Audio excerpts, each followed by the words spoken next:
Let's talk about that trade. Now, All right. Jeff Retepney might say the Bears. Now, he's a little biased. I think he's a Bears fan. He might not be a Bears fan, but I think he is. Um, he might say the Chicago Bears have had the best free agency, and I would say the Chicago Bears might have made my top three if not for this trade. Now, you see the thumbnail. You see what Justin Fields was traded for, and that's a little bit of change. He was traded for just a little bit of change. Now, let me give you these kind of numbers and information about this trade. Now, Justin Fields was traded for a 2025 sixth round pick. Now, if it was that easy to trade for him, I told you I would want him in New Orleans. And I would probably buy a Justin Fields jersey just to make Bruce and MJ mad. And he traded for a sixth round pick. Now, Mike Tomlin has already stated, and because the NFL is a business, he has already stated that Justin Fields will be his backup. Now, if something does happen where Justin Fields does end up starting, which is what the Bears had in mind once they traded him, because that's what they thought. They thought Russell Wilson was going to have a Nathaniel Hackett year again.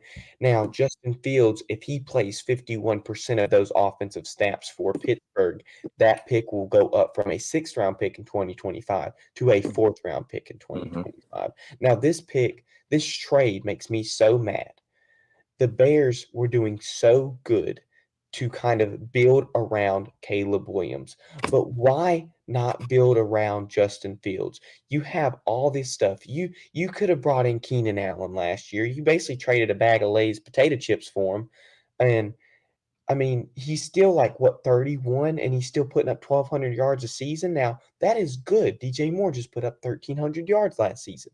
You are getting people that are going to put up 1,000 yards in a season, but you don't want Justin Fields to go over and keep progressing like he's been doing these past 3 years because oh no, by by God, if Justin Fields goes ahead and progresses another year and takes you to the playoffs, all those Chicago fans, everybody in Chicago would be wrong about Fields, calling him this, that, and the other. If you were to build around Justin Fields just as you would have with Caleb Williams at this very moment, you might have gotten just about the same production out of the two. Now, people want to say Caleb Williams is this generational talent. I think Chicago will ruin Caleb Williams. There has not been a good quarterback in Chicago, and I don't know how long. I don't even want to say Rex Grossman was a good quarterback when he took him to the Super Bowl because he really wasn't taking him to the Super Bowl. What is it? Oh, yeah. Yeah. He wasn't good. That defense was just fantastic. Now, I think the Bears have the potential to have a playoff defense. They might already have a playoff defense. Free agency isn't over. The draft hasn't came yet. Why not build around Justin Fields like you're building around Caleb Williams? Because now all your eggs are in one basket. For one, if you were to want to trade back that number one pick, which I had in mind, you can't do that anymore because now people see how much valuable that number one overall pick is to you, where they will not trade you as much as they would have if you would have kept Justin Fields on your team. You have all your eggs in the basket. You know you're drafting a quarterback number one overall. Who do we see him drafting? Why doesn't Chicago build around Justin Fields as they built around Caleb Williams? Why, why, why? I can't necessarily answer the questions, but I'm just gonna, from a guy that's been in that locker room and just understanding the chess plays that are being played. Now, they traded Justin Fields for a bag of Lay's potato chips, to be honest with you, just to get him off the books. They were just trying to get rid of him, and it sucked because the second half of the season he was playing pretty decent football. Now, you can't fault a man for not necessarily playing his best when he doesn't have. Um, Yeah, Jim McMahon was actually technically the last decent quarterback, but okay. Um, but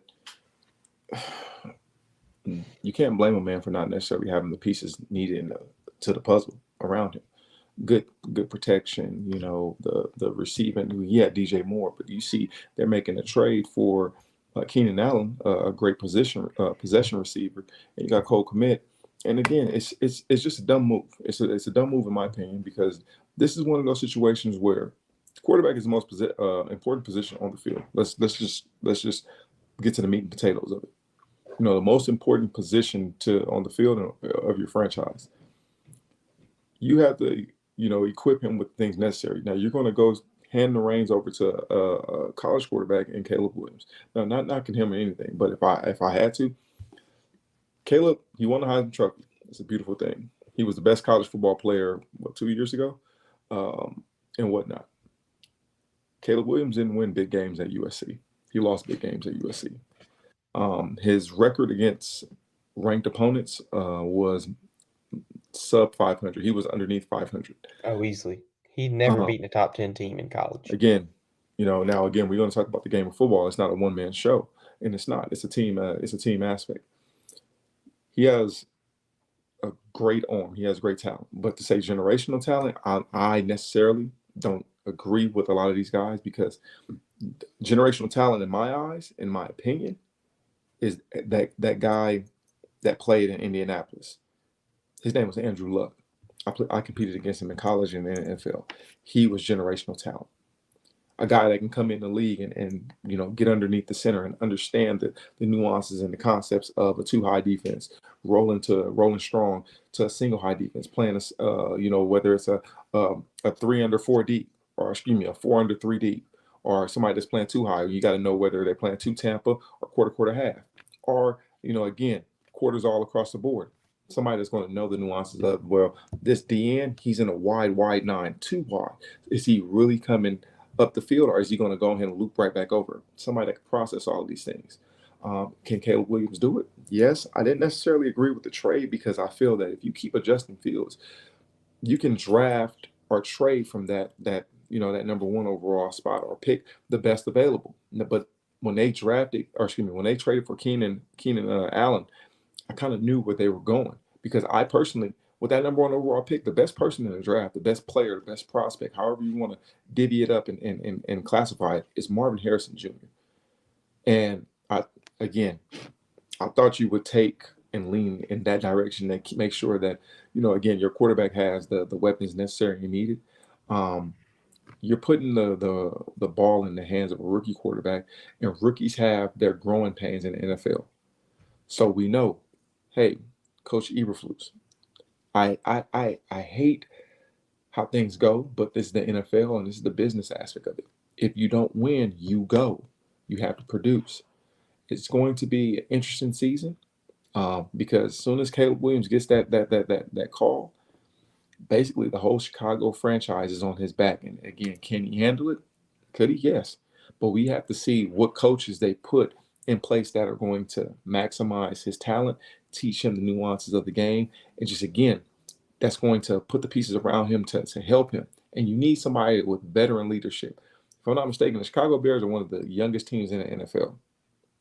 They need veteran leadership on that team that's going to be able to, again, lead that locker room and be the voice of that locker room, and keep guys focused and whatnot. Leadership plays a big role in growth and transition of all players. So it's going to be interesting to see.